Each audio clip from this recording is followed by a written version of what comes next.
fine. Oh, awesome. Anyone else want to let us know that you're there? Well, good evening here. This is Juana. Oh, hi, Tawana. Hi. Is Rose here? Okay, well, if everyone on the phone can hear us, then we're doing well. I'd like to welcome everybody to our Articulate Storyline presentation. My name's Diane Peters. I'm an instructional designer here at Centera, and my colleague Lynn Stocks is also an instructional designer. And together we will be presenting a down and dirty, very fast-paced presentation on how to create a course in Storyline, a very brief course, but something that covers most of the basic stuff. The fact that we have people on the phone and in the classroom, this is something new for SEVA. We are running the WebEx concurrently with the classroom, so that allows people who aren't able to battle the traffic and get here to attend also. We will be recording this, and we will be posting it on our website as soon as we can get it, the video processed and over to our webmaster, and as soon as he can get it up on the website, Jeff. Okay, a little bit of housekeeping. We have plenty of snacks in the back, help yourself. Restrooms, you should have passed them on the way in here. They're out this way, and they're on the right-hand wall. How many people are participating?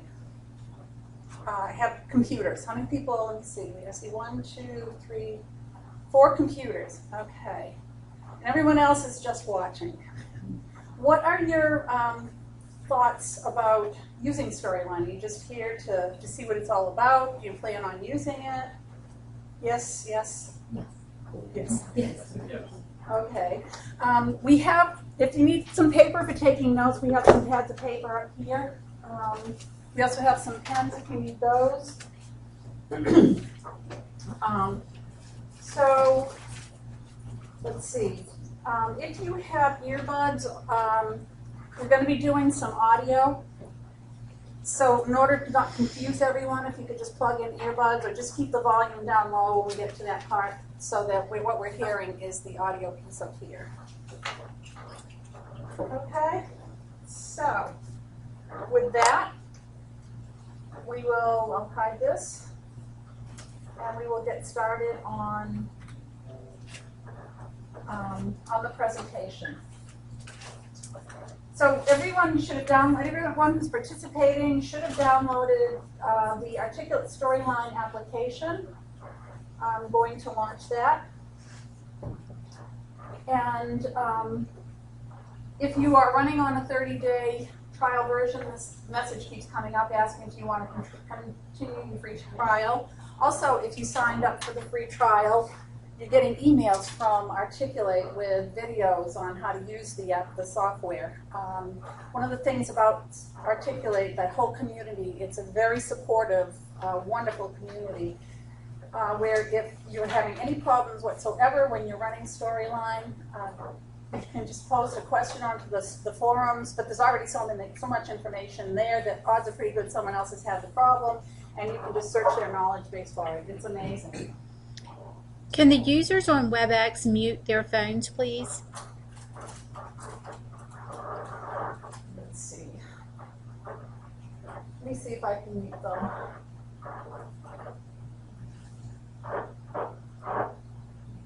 There we go. Awesome. Yep, I can mute them. Thank you. So everyone on the phone, I've muted you. Lynn, can you see the participant list? I can. Okay. Folks on the phone, because I've muted you, if I have, if there are going to be questions, I will unmute you for questions. If you have a question, just type it into the box and address it to Lynn Stocks. She's my presenter. Okay.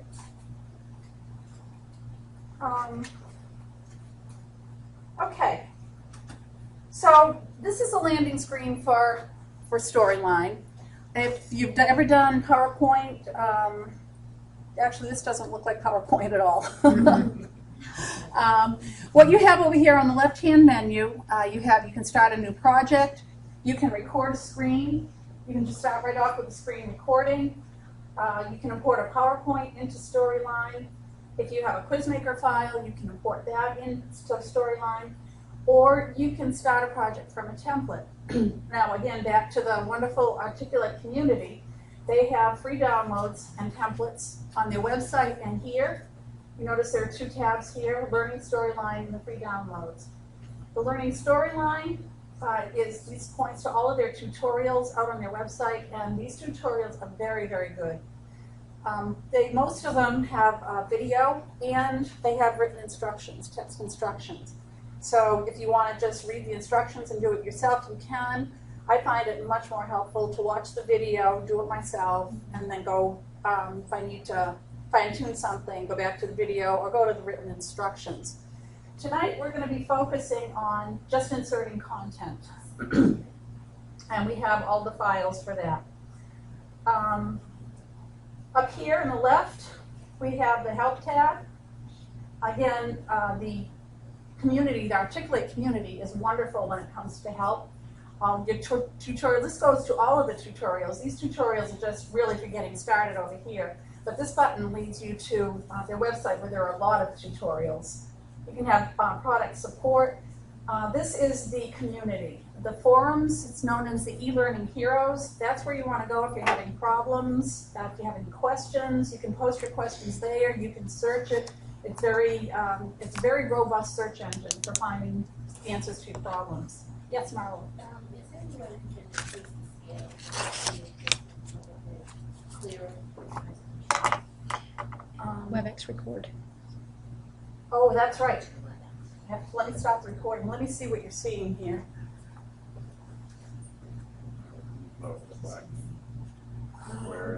Yeah. We played around with the screen resolutions, and this is really the best. It is, yeah. And I needed that reminder. Thank you, Lynn. I forgot to turn on the recording. So from here on in, we're going to be recording. Okay. All right.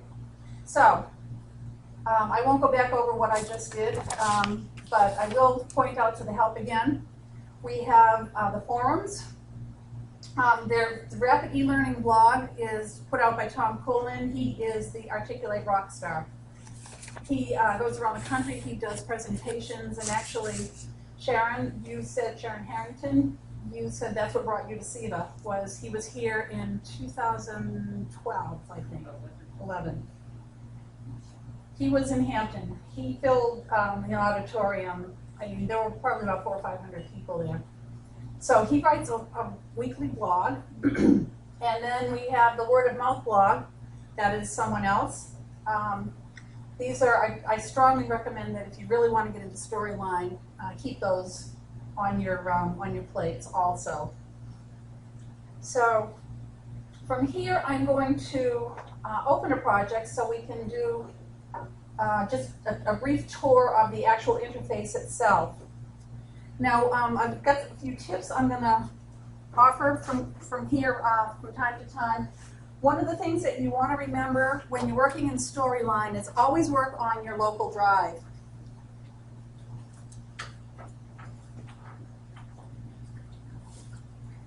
Storyline does not like to go out to remote servers.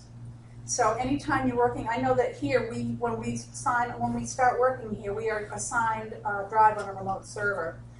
And Storyline is not going to work that. You have to make sure that you work everything on your local drive. This is a project that I did, and I want to show that this first view, excuse me, is called the story view. It shows branching. You can see that if I click any one of these slides here, it'll show the branching that takes place, where you can go when you want to go to the next slide, and back and forth, how all of the branching takes place. Each one of these blocks here is known as a scene, and the slides within it are slides. Over here on the right, if I highlight one of these slides, we have a list of the triggers that are applied to this particular slide. The triggers are what triggers make it easy to add interactivity. It's coding. It's Flash coding or Java coding or HTML coding. It's coding that goes on in the background. It's coding for dummies, really.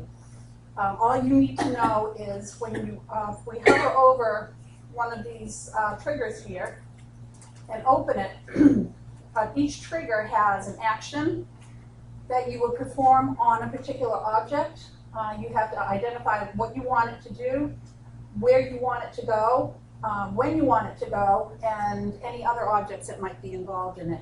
And each trigger is a little bit different. But this is what's going to drive all of your interaction. Down here at the left, we have player properties. This allows you notice that you have previous, next, and submit. These activate those particular buttons. So this particular slide only has a previous button activated.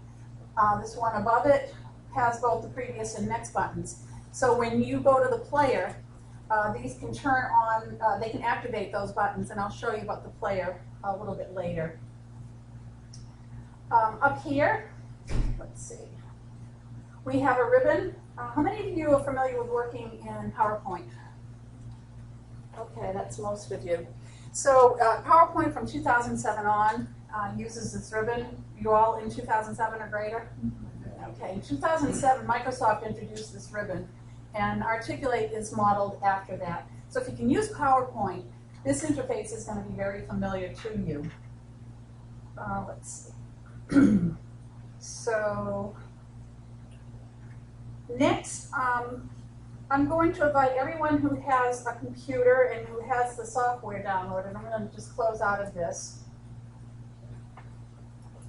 to open the practice file. So if you downloaded the Practice 1 folder, you can open that and you can go to the storyline files right here. And there is an insert content story, and this will launch the practice folder that we're going to be working with. Yeah. Everyone able to do that? Who's joining in? You didn't load down? Did any of you download the Did practice any of you download files? the files or storyline? Where would we have gotten? Oh, it should have come with the instructions when you after you registered. Does anyone else have it? Nobody has it? Do y'all have Storyline loaded? Yeah. The trial version? Yes. Yes. Okay. Okay, Lynn has the files on some jump drives. She's going to go around and get them for you. Was that in the confirmation? In the confirmation letter, there was two links. One was to download the software, and one was to download the practice files. There were two practice files. Yeah, there were two practice files. We're only going to be able to use one of them. We're not going to have time to use a second one. So we're going to use practice file 1. So it's a zipped file. It is. When you get to it, if you explore your thumb drive.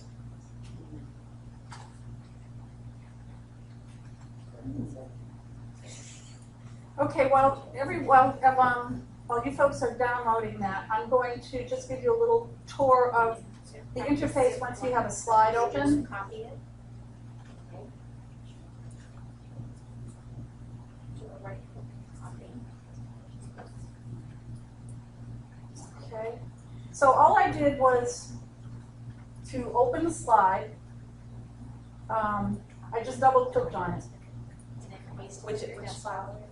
This is the practice file 1. And I'll go through it again. So if you go to your folder, let's see. So your practice 1 folder, I have mine on my desktop.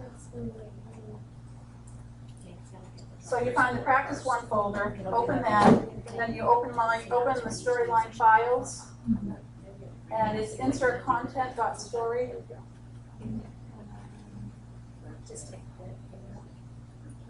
Great job. Okay. I'm trying. If I knew what I was doing. Is everybody with me? It just sounds odd. What was before insert files? You're going to find your folder, so let me go back. Oh, storyline files. So the practice folder, practice 1 file folder. Right. Yep. Double click that to open that. Okay, that's And then in here you have a storyline files folder. Double click that. okay. And then that's the only file in that is an insert content.story. Tiffany, are you with us? Tiffany, I'm sorry.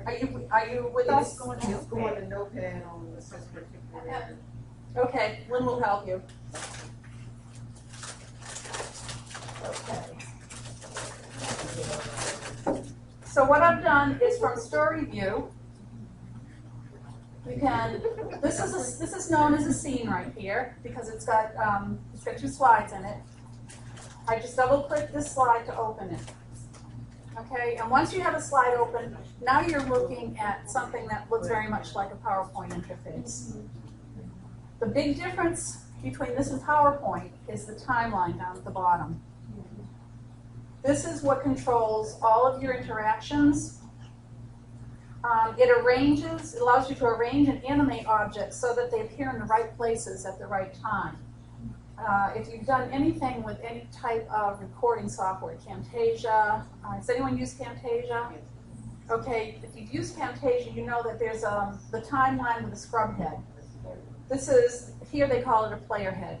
So what happens is when you launch the slide to play it, the playhead just moves across the timeline, and anything that is set to appear or disappear will appear when the playhead hits it. Okay? So the timeline is very important to storyline. The other thing that we have down here is we have the States tab. A state is, let's see, I have to read these definitions. The states provide different views of the same object, and states can be triggered based upon the user's interaction with your content. And that sounds pretty technical, but I'll show you how that works. It's really pretty cool. So for instance, all storyline buttons have built-in states for the buttons. So I'm going to go to my insert file. You can do this with me if you want, or you can just watch. This insert tab is where we're going to be spending a lot of time. So I'm going to go to the insert tab, and I'm going to go over here to interactive objects. Click button. I'm going to choose one of these buttons. I'm just going to stick it here at the bottom, and watch what happens to the states. So now these buttons have built-in states. They have a normal state, a hover state. So this is what the button looks like. It doesn't look much different when it's hovered, but when your mouse hovers over it, this is what that state looks like. The down state is when you click on it, the button changes to match that. And then visited and disabled, again, they don't look very different, but you can adjust these different states on a button, or for that matter, on any object. Let's see. The other tab that we have here is Notes. This Notes tab is just like the Notes tab in PowerPoint. You can use it if you're going to be recording an audio script. This is a good place to write your script so that you can read it and record it. You can use it for other notes as well. And finally, over here on the right, now we have the triggers up here again. And over here in the lower right, we have layers. You can add layers onto a slide. Is anyone used to using Photoshop or anything? We have some techie people here. So if you've used Photoshop, you're familiar with layers. Okay, layers work very similarly in Storyline, except you can add interaction onto your layers. And that's something else that we will be doing. So at this point, anyone have any questions? And are there any questions online? Let's see. Let me find our participants. Let me unmute everybody. Anyone online have any questions?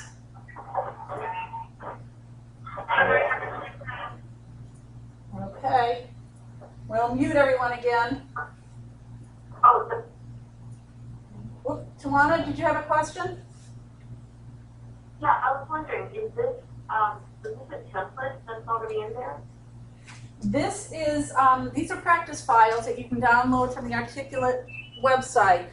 And this essentially is a template. The instructions when you signed up, there were 2 downloads you should do. One was for the application itself. The other one was for the practice files.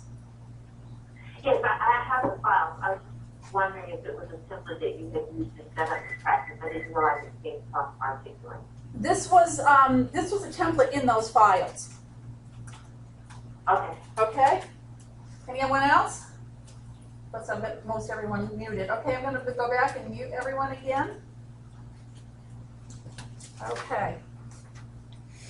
So the next thing I want to do is now try to get some hands-on by actually we're gonna duplicate these 2 slides. We're going to build our own scene, and then we're going to add to them, and we're going to add some interaction. So if anyone's following along with me, I want you to go back to your story view. This is kind of like where you're grounded. Now you notice we have the buttons up here. What we're going to do is we're going to add a new scene. So click this button right here that says New Scene. And you see a new scene appears over here on the right. Now I want this to become my starting scene. You can define where your starting scene is. So this is, make sure your scene is highlighted. I'm going to set it as a starting scene. And it's going to move it over to the left of the original starting scene.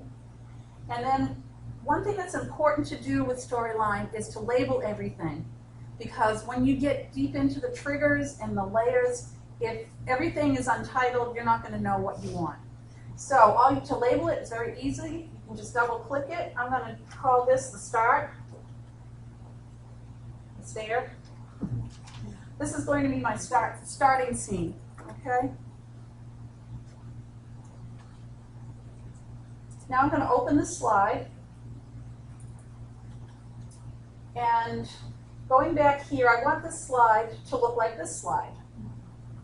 So you can toggle back and forth between the open tabs. You can also get to your scenes, your different scenes, by using this drop menu here, if you want to go back and forth. I'm going back to my slide. This slide is untitled right now, so the first thing I'm going to do is give it a name. I am going to call this my intro slide. And you, just like in PowerPoint, you can change the layout from what's built in. So I'm going to go up here to my layout, and I'm going to select the layout that matches that, which is just this blank one down here. Now, depending on what you have for templates in your system, or what is imported with the files that your templates are going to look different, your layouts are. And who is familiar with working with master slides in PowerPoint? Okay, that's all these are, is master slides. And you can get to master slides, and here you can create master slides just like you can in PowerPoint. So as soon as I change the layout of that, now we have this formatted. We have the layout formatted. Okay, the next thing I want to do, if I go back here and I look at this slide, we have a picture in it. So then what I want to do is add that picture. So I'm going to go to my Insert tab. I'm going to select Picture. And that is my Boston accent coming out. I am going to find my file on my desktop, my practice file folder. And that practice files has images in it. Click your Images folder, and here's our picture right here. So I'm going to now open that picture right here. And you can see it's kind of big. So I'm going to grab the corner and resize it. Make it smaller and put it in this upper right-hand corner. Okay? Just like PowerPoint, we can put frames around it. We can do any of these effects up here. I'm just going to put a simple frame around it. Okay. Everyone with me? Awesome. Good. So the next thing I want to do is put a title text box up here. So I'm going to go back to my Insert menu. And here I'm going to choose Text Box. And then I am going to position my text box. I'm going to call this New Hire Orientation. Okay, that black text is not going to show up very well. So I'm going to highlight the box. And I'm going to change the font. So with the box, when you highlight the boxes, when you have a text box, there's two formats to it. When you want to type in it, the border, you probably can't see it too well, but let me move it down here so you can see it a little bit better. When you want to type in it, you notice the border becomes a dotted line.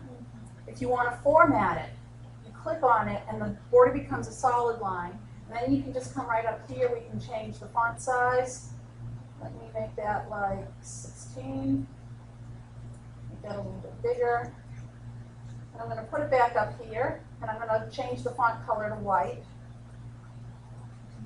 So now we have our title.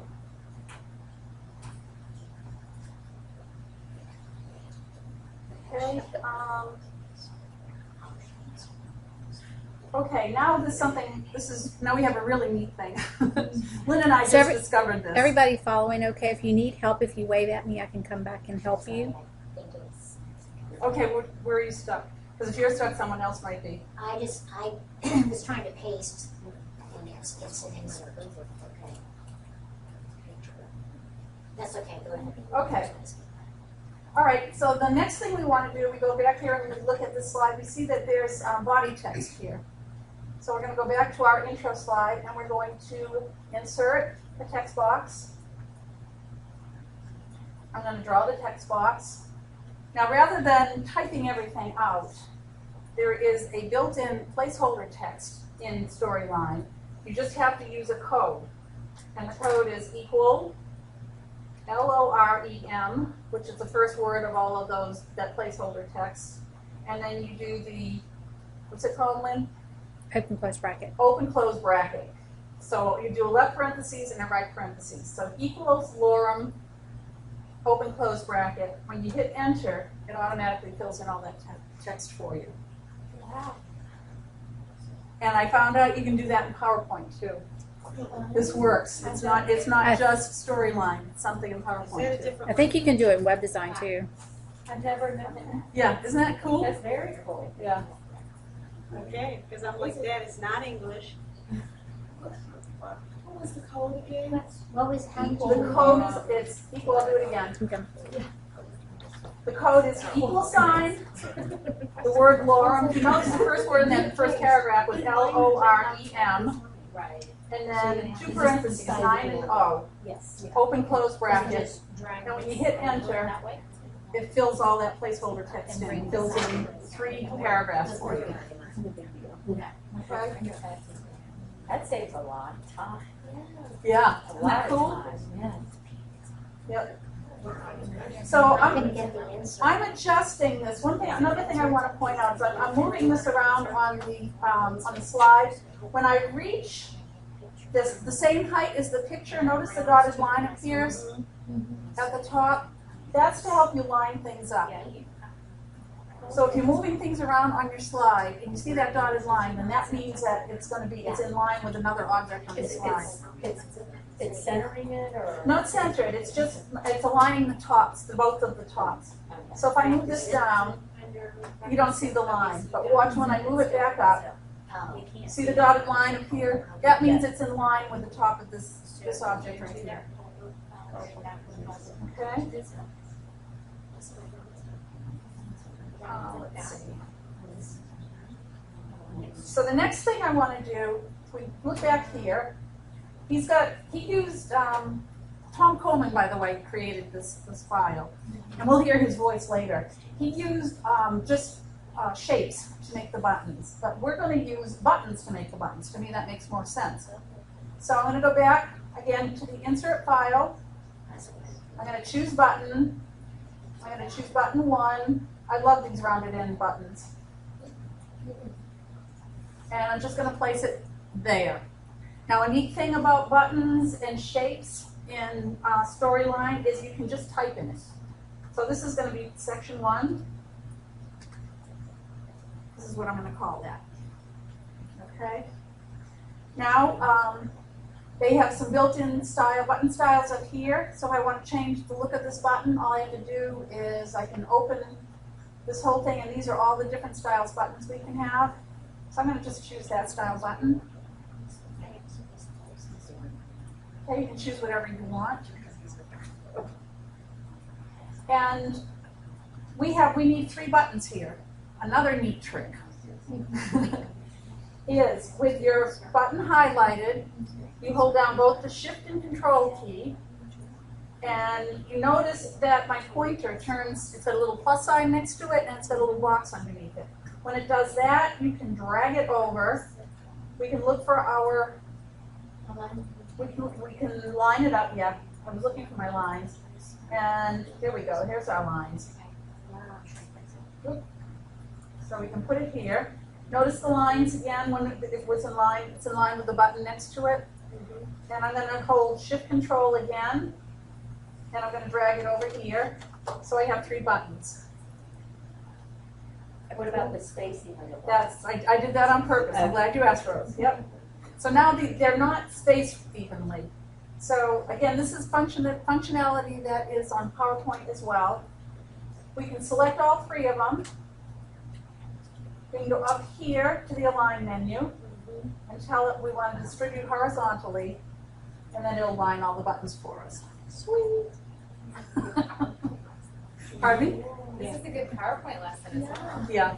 This is, well, when Articulate first started, before they came out with Storyline, if you've ever used Articulate Presenter, it is built into PowerPoint. It's not a standalone product. So you have to have PowerPoint. So that's the foundation of all of this technology, Storyline. Then they just pulled Storyline out of PowerPoint, and I don't know how they got around copyrights and stuff with Microsoft, but they must have a deal with them or something. But this is, it is built very much on PowerPoint. So the last thing I'm going to do here is, make sure I've done everything I wanted to do. You would just rename those sections. I'm just going to rename the buttons, yep. So this is going to be section 2, So isn't this in section essence, 3. isn't this in essence like, there's 3 scenarios that I can go through, and I can choose which order I want to go through? Yep. So This is branching. unlike regular PowerPoint where you're stuck with Going in a linear certain- fashion. And that was what, when I showed the, at the very beginning, when I showed the one that I did had all the branching, Yeah. this is what you need to do. That's what the end product looks like when you have branching. So that example that I used was for a class that I did here at Centera. And because of the audience, they had to be able, not everyone had to look at the same thing. So the branching had to be there so people could choose what they needed to see when they needed to see it. That's one of the things I love about Storyline, because I have been a proponent of branching in e-learning for years.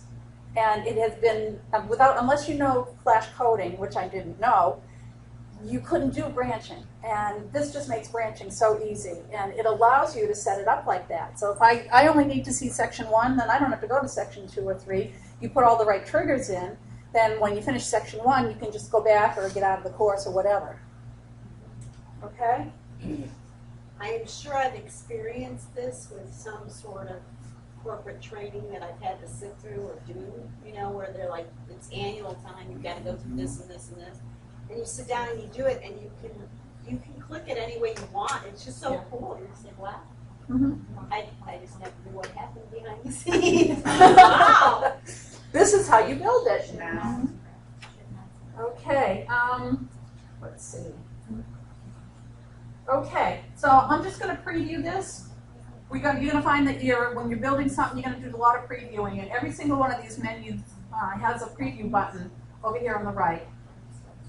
So this is what it will look like when it's on the web. You've got your paragraphs, you got your picture, you have your buttons here. This is what the player looks like. We can customize the player. If we have time, I'll get to that. You have the preview and the previous and the next buttons, which you can control by the slide. If you don't want people to be able to click those buttons, then you can disable them. I'm going to close that preview. And now I want you to take a look at the timeline. With all the stuff we've added on here, it's all been being added to the timeline. Okay. So, so for instance, this is to show how you can control what appears when, I'm going to take this section 1 button, and you can drag it, you can click it on the timeline, and when you move your cursor to either end, you notice it turns to a double-headed arrow. You can drag it, and I'm lining that up with 1 second. So I'm going to stagger these buttons so they appear 1 second apart. So this is section 2, and this is section 3 will show at 3 seconds. Now when I go to preview, we will see that after 1 second, section 1, then section 2, then section 3.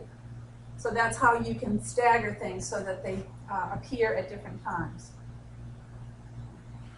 One other thing, you can make this is kind of cramped here, so I'm going to make this timeline bigger. You can just click these little mountains down here, make it bigger. At the end of each object on your timeline, you see this arrow that if I drag the timeline, that sticks with it. That means that these things, when I move this, the end of the timeline, all of my objects are going to stay on the screen all the time. You know that's the case because you see this little arrow at the end. But say I wanted button 3 to turn off after, say, like just before the slide closes. So if I move that away from the end here, and you notice the arrow is gone. So now if I preview it, they'll stagger in 1, 2, 3, and at the end, section 3 will go away. Okay? It's all controlled on the timeline.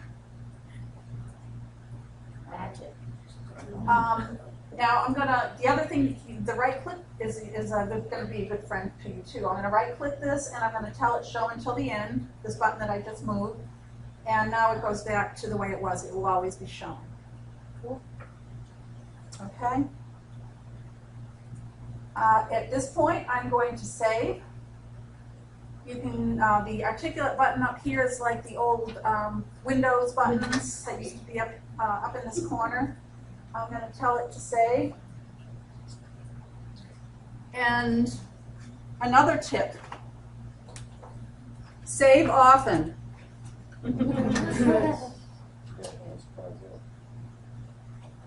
That's just a general good habit to get into. It's especially important for Storyline because there's no autosave. And Storyline has been known to crash.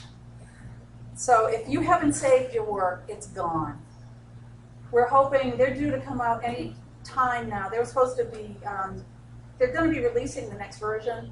And we're hoping, I think they've gotten a lot of feedback from the community that the next version better have autosave.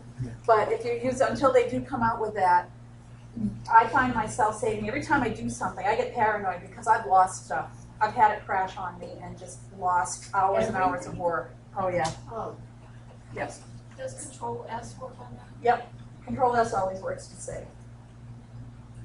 Can I ask one more question? When you publish this, does it go to just the format that you see, or can you use it on tablets and other devices? I'll get to that when we publish.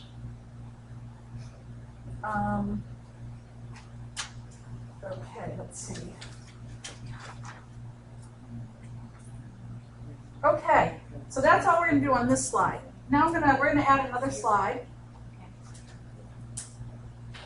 So you can add new slides from just about any menu. So up here in the ribbon, you see new slide. And when you click this new slide, you see that you have a lot of different options of what you can add here. So you can add this. These are the basic layouts that were imported with these files. I am going to choose this blank layout, but before I do, I want to show you that you can add a template. If you go to template, you can add different slides from different templates. The basic layouts, you can add quizzing slides. So each slide would be a quiz question. You can add screen recordings. Again, this was because this was orientation. This looks like they did a screen recording of how to fill out a W-4. So you can add a slide with a screen recording on it. Or you can import something from PowerPoint, Quizmaker, Engage, or Storyline somewhere else. Okay. So here, this layout, I'm going to use the background number 5, this blank slide. And I'm going to tell it to insert that. Okay. Now, when I go back here, this is a slide that I'm trying to duplicate. We notice that we have a character standing on this background, but there's a wall behind her. So to add that wall in, all we do is we put in a shape, go back to your insert menu. Now we're going to insert a shape, and I'm going to choose a rectangle, and then I'm just going to draw a rectangle right here. But you notice this wall doesn't look like that wall. This is very flat. So what we want is some of this background to bleed through. So we can do that by right-clicking. Well, the object has to be selected. Right-click it and tell it to format the shape. First thing I'm going to do is take the line away. So I'm going to remove the line. Then when I go to the fill, we can adjust the transparency. Notice as I'm moving the slider, adjusting the transparency, the background is bleeding through. That makes it a little bit more like the background that's with it. Okay, and when I close that, now we see that that looks like the one on the other slide. Wow. Makes a difference, huh? Yeah. Yeah. Then the other thing you want to do is, we're going to be putting stuff on top of this background, and I don't want to select it by mistake and have it move off. So we can lock that in place.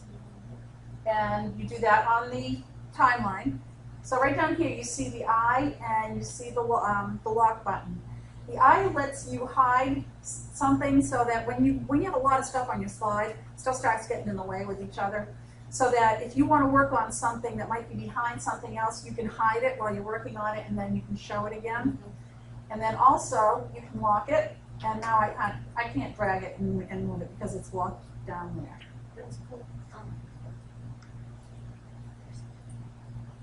Okay, let's see. Let's see where I want us to be. Okay, the next thing we're going to do is insert our character. And again, up to the insert menu, you select character. We have the options of illustrated characters or photographic characters. We're going to choose the photographic character. Now, in the trial version, there's just one character. Her name's Atsumi. Look at those eyebrows. Articulate. Do you know how many times I've looked at this and I've never noticed it? You've got some eyebrow popping out.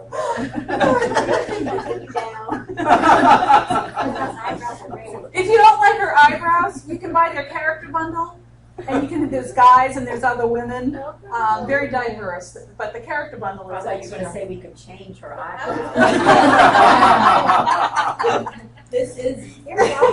Well, Well, if you you're doing the trial can. version, you're stuck with her. Yeah, Stuck with the eyebrows. However, if you do a full pose, they're not quite as obvious. So a full pose. So now, Looks like she's. so now I'm going to go to the poses, and I'm going to choose the pose where she's standing, pointing to her right. And let's see. Here she is right here. So I'm going to go down to this, and I'm going to choose this pose. Actually, I want this one down here. And I'm going to insert that. Then we can make her a little bit bigger. Actually, I chose the wrong pose, but this will work. I'm going to make her a little bit bigger.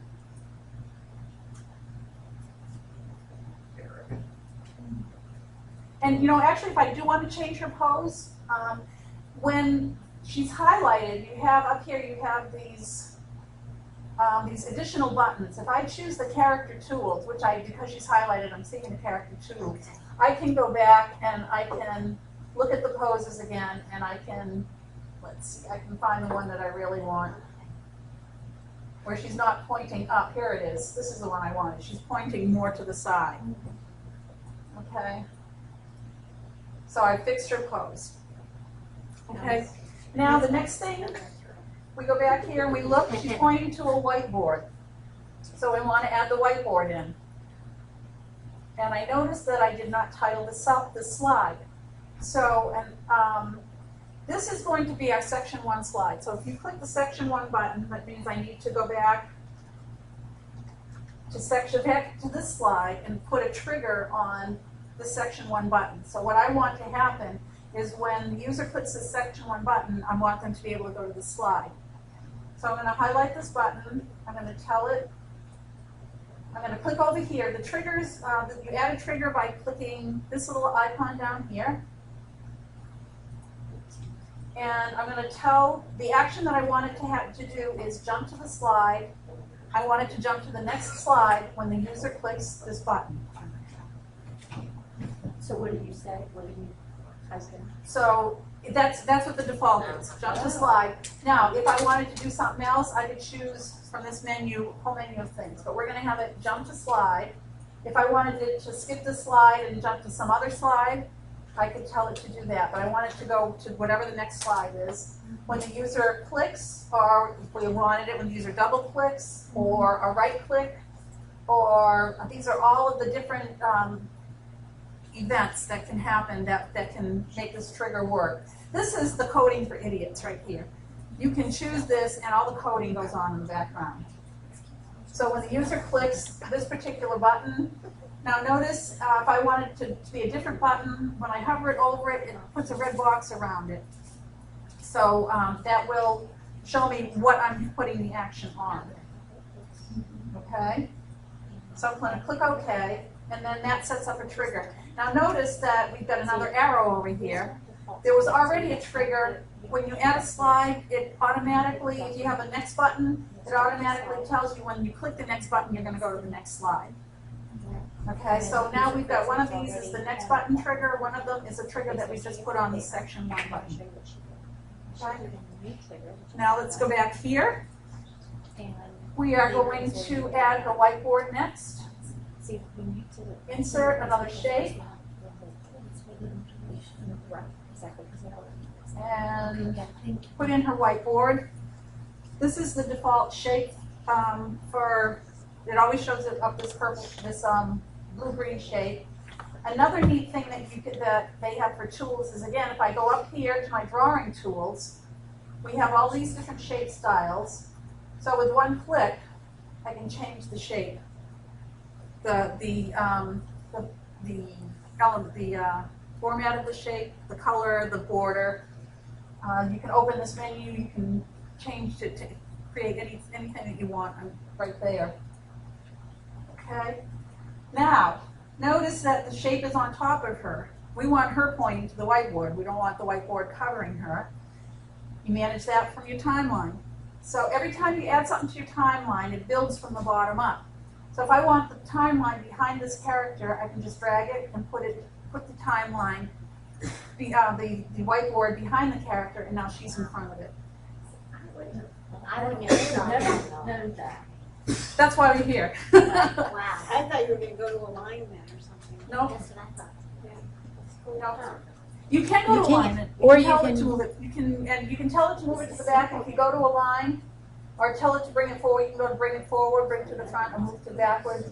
If I tell it to bring this to the front, then it moves it back to the front, and it also moves it on the timeline. Oh, okay.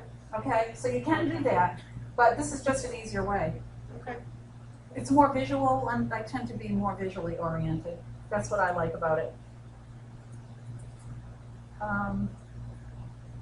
Okay, so now we want to have a text box on the whiteboard. So I'm going to go back to insert. I'm going to put text box. I'm going to put my text box in. I'm going to use my placeholder text equals LOREM. This is another really cool feature that y'all are going to love. Yeah.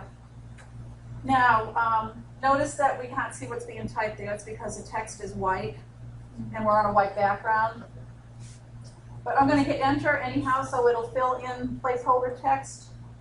Then I'm going to make my line solid around this, and I'm going to change the text color to black, and we've got it there.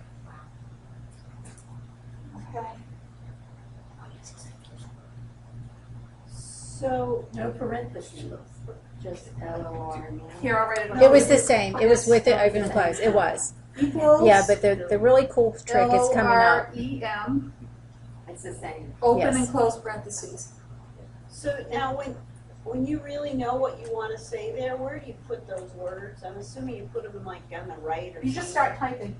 Oh, you just type. Yeah, you can type. If you know what you want to say there, you just start typing in the text box. And if I have that somewhere written down, can I Copy just and paste. paste it? Yep. Yeah.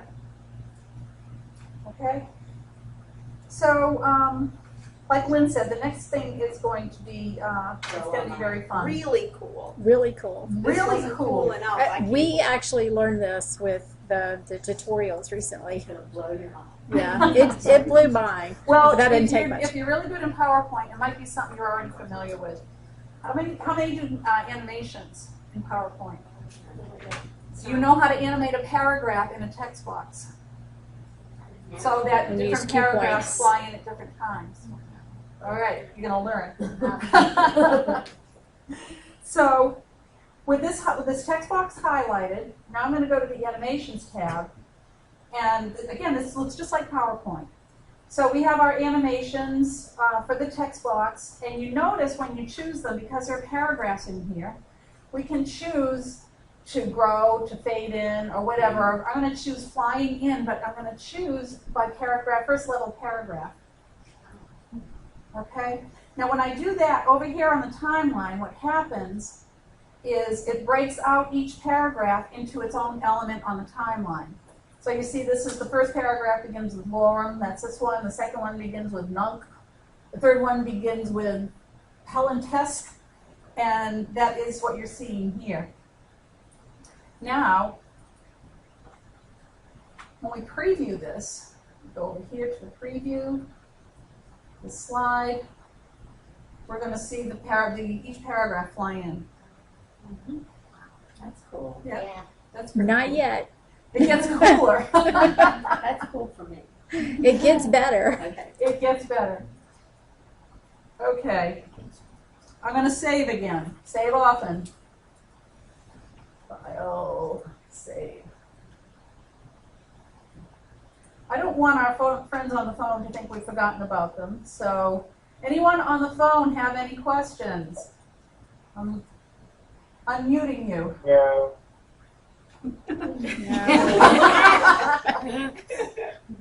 Any questions from the phone, from the WebEx folks?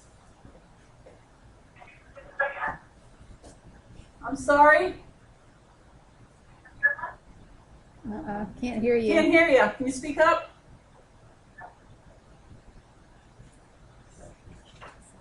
Can you send me a chat? Yeah, if you can send a chat, Lynn will send it to Lynn Stocks, and she will get your question. I'm going to mute everyone again because we're down to the last 10 minutes, and there's really some more neat stuff here. Okay. Okay. So the next thing we want to do now is we want to insert sound. You can, if we go to the insert menu, we can choose sound from a file, or we can record it ourselves. There happens to be sound on the original slide. So if I go back to this section right here, if I go to the slide, you notice right at the top here, the first track, this is an audio track. So if you go back to the original slide with the character in front of it, you can tell from your story view, you can tell them apart by the buttons. We use different buttons, we didn't use the squares. And I want this second slide right here. So I'm going to highlight the audio track. I'm going to do, well, you can either copy it using the right click and copy. I like to use Control-C. Does the same thing. Now I'm going to go back to my section 1 slide, and I'm going to do a Control-V for paste, and it pulls that audio track in here.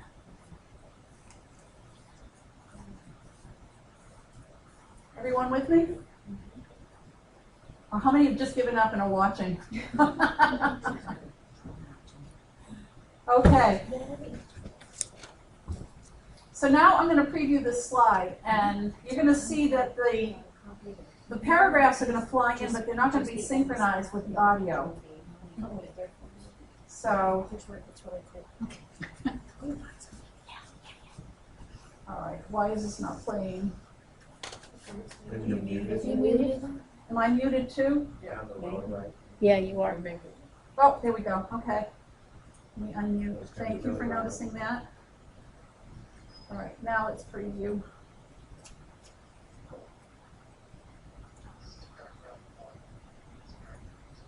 It's very faint. Yeah. Can you hear it? But how do we know if it's in sync? It's not. not. Well, let's see, let me see if let me move this up. Yeah, it's still gonna be very soft.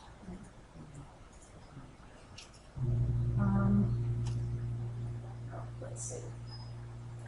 So, let's preview it. I just pay attention to watch how the paragraphs fly in and listen to the audio, listen closely.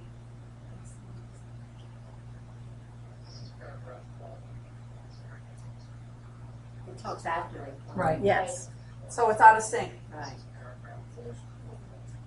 Okay. All right, so the way we're going to synchronize that is down here you can preview the audio. Down here at the bottom you have this button. A neat feature is you can insert cue points on your timeline by pressing the C on your keyboard. So I'm going to listen, I'm going to play this, I'm going to listen to it, and I'm going to hit C where I want the paragraph to fly in. So let's listen.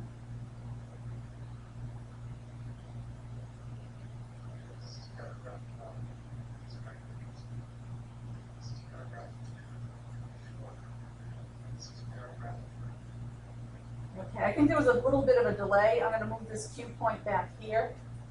So we can see this is where he's first talking.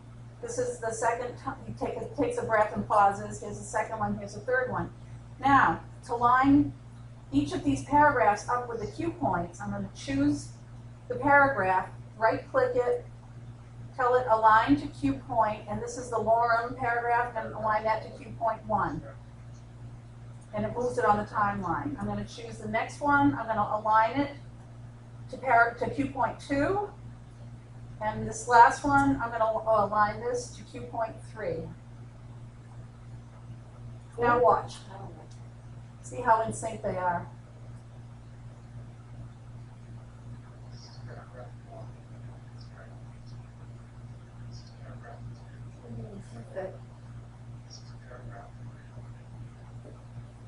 Okay. Very cool. I don't know if I could do that. Sure you can. Yes. Again, all of these instructions are in the tutorial on the Articulate website. And this is a trick that I didn't even know about, neither did Lynn. And we've both been working in Storyline for 2 years, and I've been working years and years in PowerPoint. And you can't do this in PowerPoint. So it pays, when I started learning Storyline, I just dove into it because I was working on a project.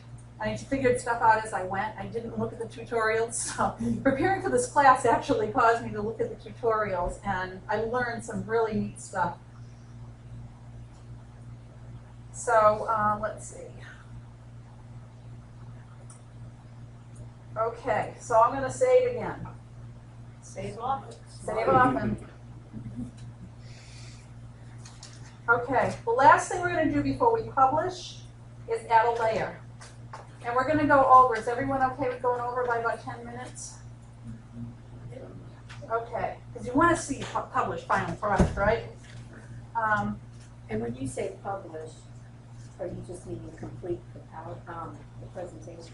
Yes. You mean publishing means you are making it ready to just put on the web. Okay.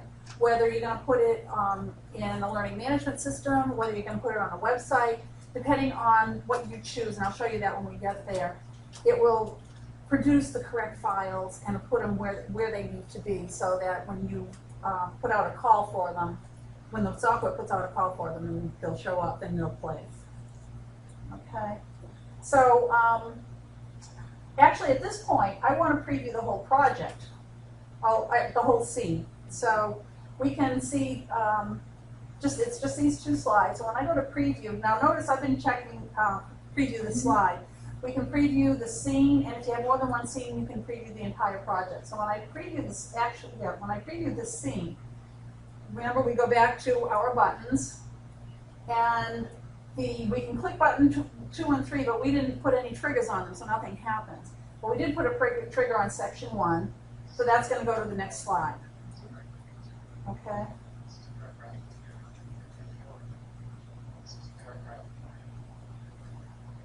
Okay, so I'm going to close the preview. Now we're going to add a layer. Let's see. Okay, so to add a layer, and what a layer does is it allows you to put in more interaction on the same slide. So say that in this particular new hire orientation, there was more content than would fit on this particular screen. So we want to have our users continue reading. So down here in the lower right, we have we can add a new layer. So I'm going to click new layer. And what it does is it kind of grays out the stuff in the background so that you know you're working on a layer. I'm going to name this the continue layer. Okay. And just so we know it's a different layer, I'm going to insert a caption. And it's a speech bubble. So I'm going to make this a speech bubble caption. You can grab this corner here and move it over so it's closer to her mouth. I can type right in it. And type there's more. Make it a little bit wider. I'm going to go to my drawing tools up here and I'm going to change the style of the speech caption. Okay, and that's just taken instantly like that.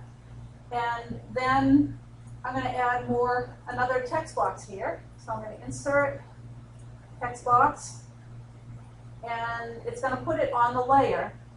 So I'm going to do my equals lorem again.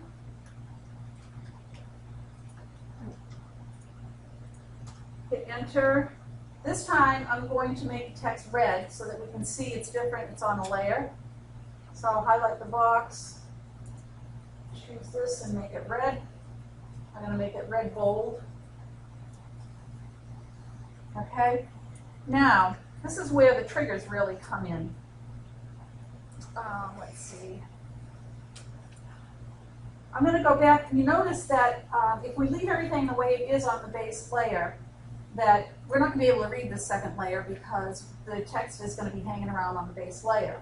So let's go back to the base layer, the section 1 base layer, and let's see what that's going to look like.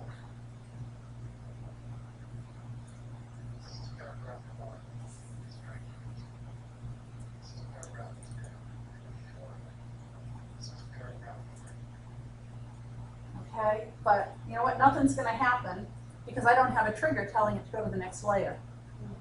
So let's close this. I'm going to put a button in, and I'm going to put a trigger on that button. So I'm going to insert a button, button 1. I'm going to put it down here. I thought you were going to do button 3. No, I want it to be driven from this slide. Okay. Okay? Because this is a continuation of section 1. Okay? I'm going to tell it continue. Oops, I got my caps lock on. I'm going to format the button so it kind of blends in with the floor. Now, when you add the button, it automatically sets it up to add a trigger. So I'm going to add this, click add trigger. And what I wanted to do is show the next layer, the continue layer. So the action is going to be show layer. I'm going to choose show layer. And what layer do I want it to show? Well, I've got only one layer on this slide, and it's the continue layer. So I'm going to click continue. And when do I want it to show this? When the user clicks the continue button. Okay? So that's now. So now we can go to the next layer. So let's preview this. Let it play.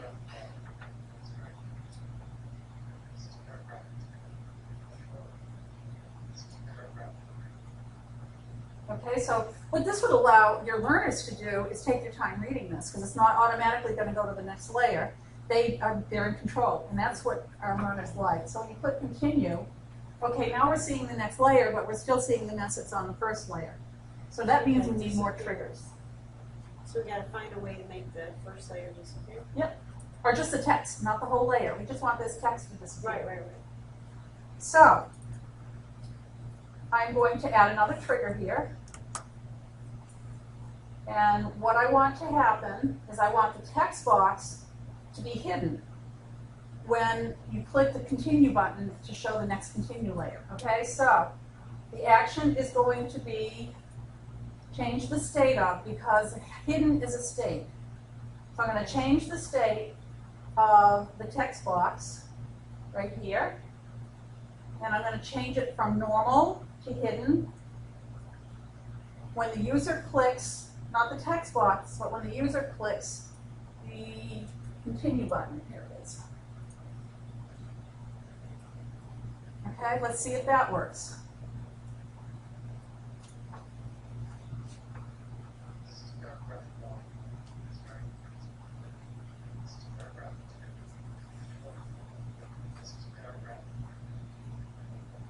Okay, now when I click the continue button, it's hidden. Okay? And we're seeing our caption. What I need to do with looking at this, I would say, okay, now that I don't see the background text, I would want to pick this up a little and format this a little bit better. But notice that if I replay this, if I rewind this, this continue button starts at the beginning. I don't want them to see this continue button until the audio has finished. Okay? Another trigger. Right. So I'm going to close this, and I'm going to start the continue button in the hidden state. So it's not going to see, they're not going to see the continue button. So I'm going to add another trigger. Now actually, cancel. I'm going to go to the state for I highlight the continue button, go to the state for it, and it tells you right here the initial state is normal. I'm going to make the initial state hidden.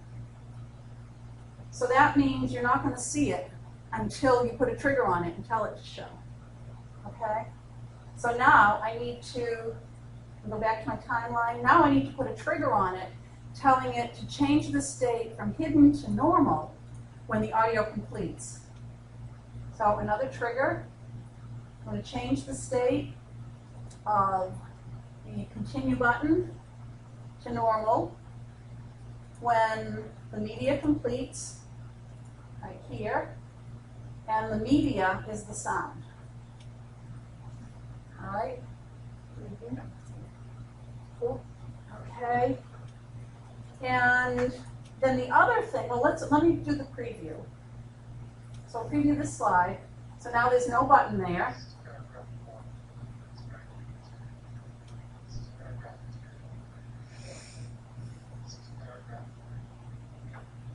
Okay, and the button appears. Now when I click it, now we can see the next layer. But we don't want to continue again. I want this button to go away. So we don't need the button to show on the trigger, on this layer. So now we add one more trigger that we want to change the state of the button again, back to hidden. Now we're going to hide it again. When the user clicks, yeah, when the user clicks the button itself. So the button is going to be hidden, it's going to be visible, and then it's going to be hidden again. Last preview.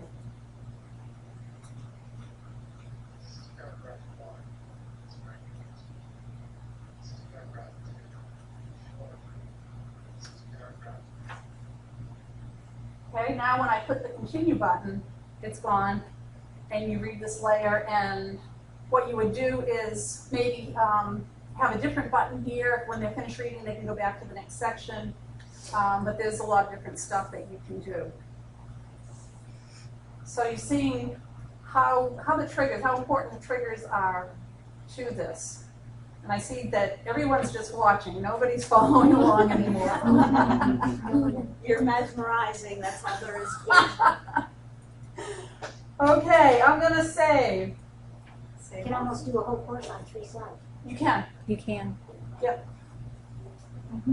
The last thing we're going to do is we're going to publish.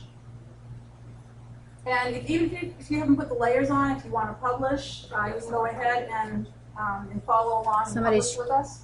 Diane, somebody's trying to talk. Oh, okay. Let's see, we have a question. Thank you. Oh, I see a hand up. Tawana. Hi. Sorry about that. I had a question about this sense of trigger at the end with the sound.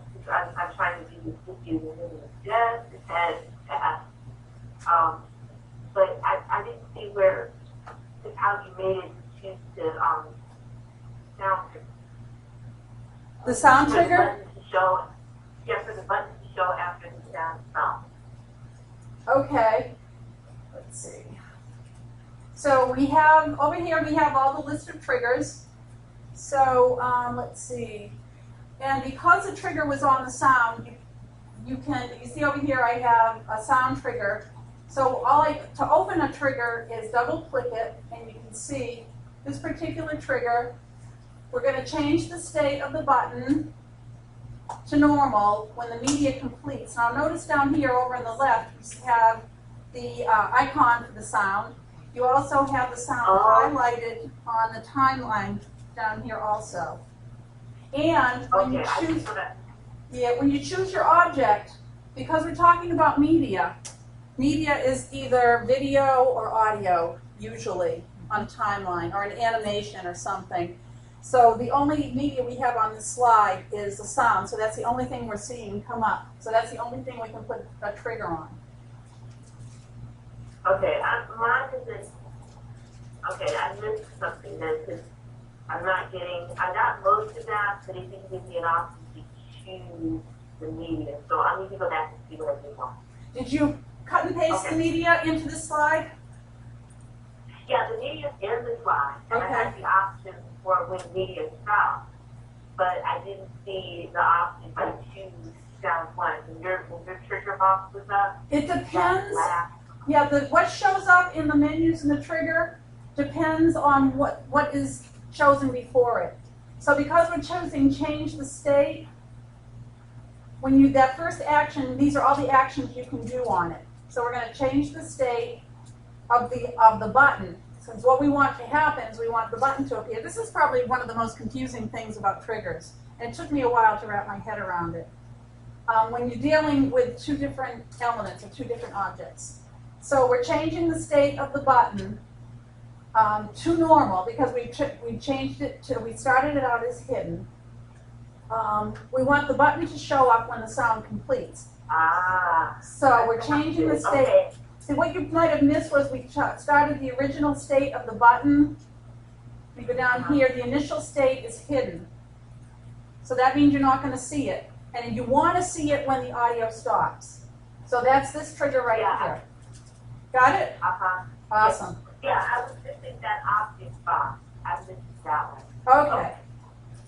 Okay, so anytime you put sound on a slide, you'll see this icon over here on the left. And then you'll see it on the timeline too. Okay? Last but not least, we're going to publish.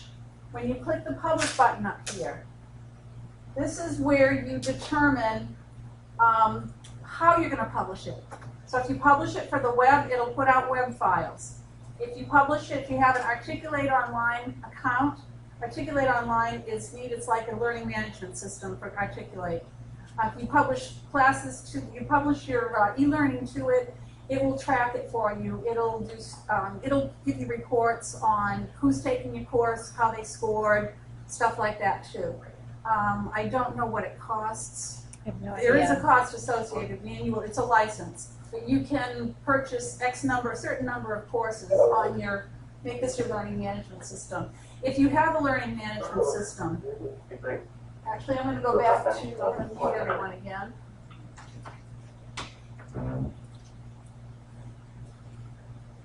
Okay.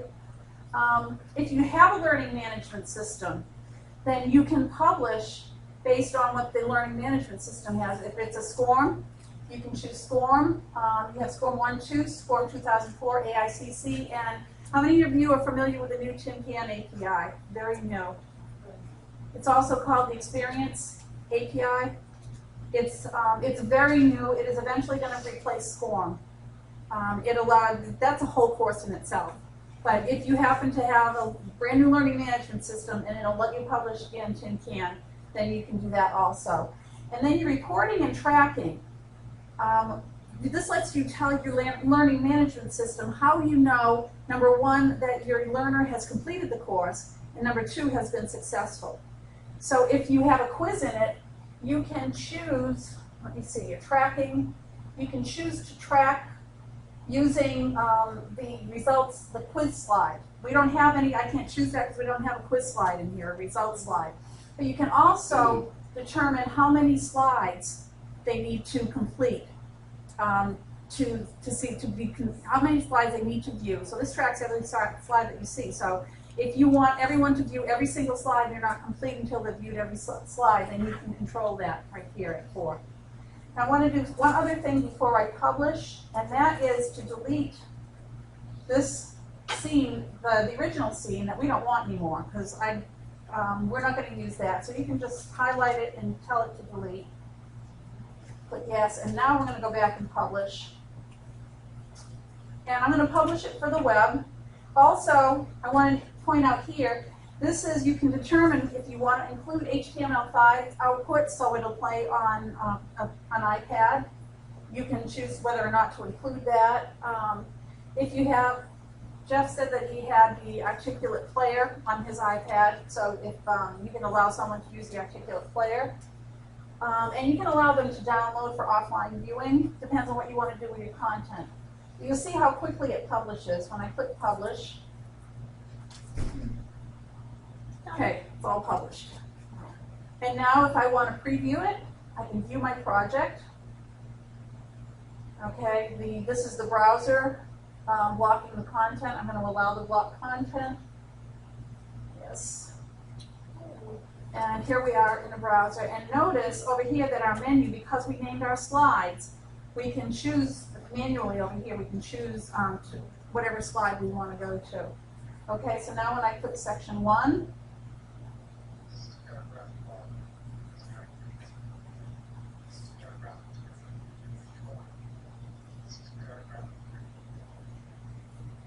okay, I'm going to click continue, and then that's it. That's everything you've done.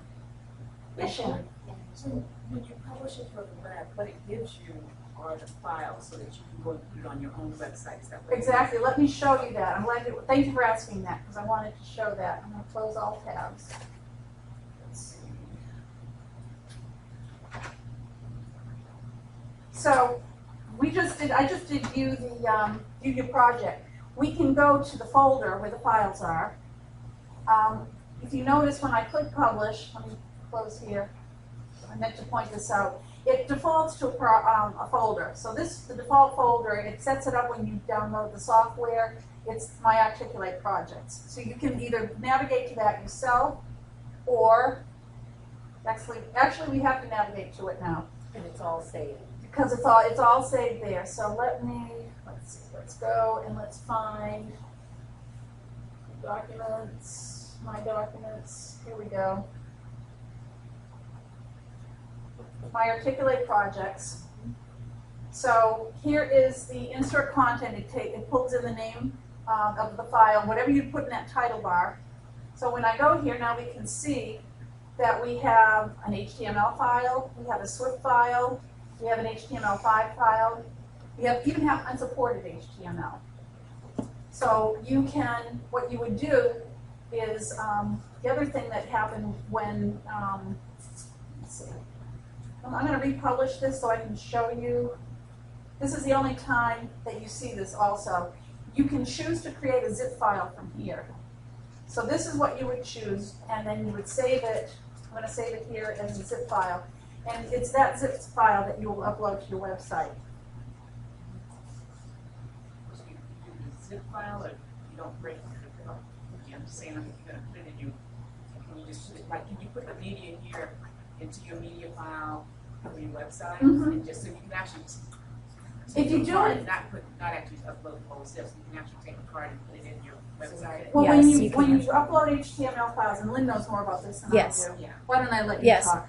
Absolutely. If you're using something like Amazon S3, you would upload the individual files, even to the folder structure. Absolutely. That's what I thought. Yes. Just making sure.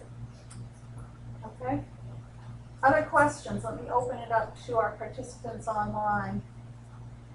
Also, any other questions? Yes. I realize the example we did had a lot of multimedia and nice pictures, but what would you say on average is your time and articulate to time of production of a length of a transcript ratio? It's what do we figure Rule about? of four. 40 hours per hour Rule of thumb is 40 hours of development time for 1 hour of presentation time, speak time. But 2 hours to a minute is That- another rule of thumb that they have out there. yeah, that varies. It depends. If you're shooting video, then it's going to be a lot A longer. lot longer. If you have all your files and all you're doing is building it, then it's about 40 hours for 1 hour. Then my next question was, how often do you take a PowerPoint that was existing and jazz it up and turn it into an articulate? I've never done that, Okay. but a lot of me people, neither. we have a whole department here that's what they do. They service a different community in Santara, and they have loads of people saying, here's my PowerPoint, it's got to be an e-learning. Got it. And you can do that. You can import a PowerPoint into this, and then you can make it interactive. It takes, you really have to think outside the box to do that too. You have to think about how you want your learners, and this is where the instructional design comes in. How do you want your learners to interact with this content? And you may decide that I'm just going to keep this template, but I'm going to switch these slides all around because I want branching, and I want buttons, and I want the triggers for video and stuff like that. Wow. Other questions? Anyone online? Joanna? Oh, so good, thank you. All right. We want to share the free publishing site Okay. to play with. We're down to there is Articulate online. Yeah, Lynn and I found. You found it? You were the one who stumbled on it.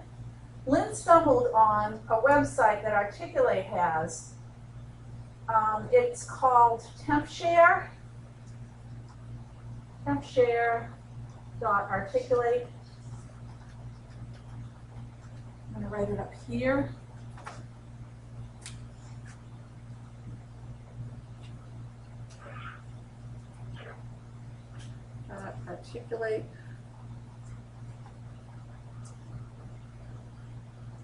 Articulate.com. And what it is it allows you to, say you have subject matter experts that you want to review your slide, your course, but you really don't have any place to put it out for them to review until it's finished. You can go to this TempShare site, and this says right here, it says to please read. This allows you to, all you need to do is find that zip file and drag it into here, and it will load it up to the website for you and give you a URL, and it'll keep it on this website for 10 days. After 10 days, it's gone. So it allows you to share your content with your subject matter experts or anyone else who might need to see it. It is, it says your URL, a non-guessable URL. So it's very secure if you're dealing with proprietary information. Nobody will be able to put a web crawler out there and find it. So it's a neat, this is what I mean when I'm talking about this fabulous community, because it was put up by an Articulate user, and it is not supported by Articulate, but it's something that someone created, and they're making it available to the whole Articulate community. So it's pretty cool. One drawback to it, if you're giving it to SMEs to look at, is if you need to republish, it does not overwrite your previous file. It gives you a new URL, so you'll have 10 versions of the same one. Give it a different name, a different date. No, you cannot overwrite. I'm So- saying make sure that you name your new one or type It's totally revision different. to. rather It gives than it just give it a different date so that they know that it's different from the. You're going to get a totally You're going to get a different totally URL. different URL. Wow. That's the one drawback, in my opinion, because now you're going to have your SMEs click on another link to review the newest version. Okay. But it's free, and it's there for 10 days, and it gives you a chance to look at what you've done. Yep. And it literally is a drag and drop She can drag that zip file. So all I need to do is open this and find that zip file. That one actually said upload. Pardon me? So when I go here, okay, here's my zip file right here. Insert content. See, that one says upload. The one we had today said Oh, yeah. drag and drop. Huh, we That's had, bizarre. okay. Maybe they were trying something new. Yeah, there was a drag and drop, so now if I click upload, it'll allow me to go look for it. Let's see.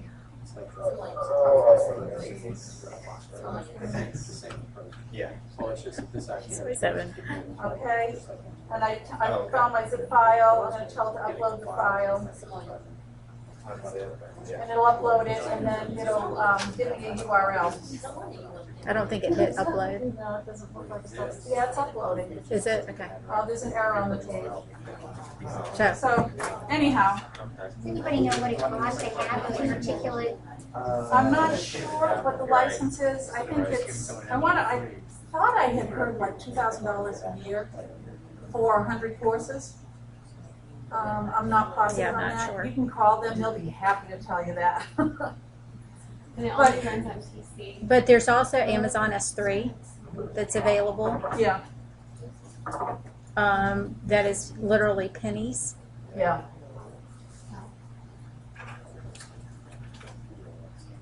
So, thank you everybody for coming. I'm sorry I kept you so long. It was awesome. You print out evaluation forms before you leave. If you fill them out and just leave them on the table where you signed in. And I better stop the recording. Me too. I do have one question.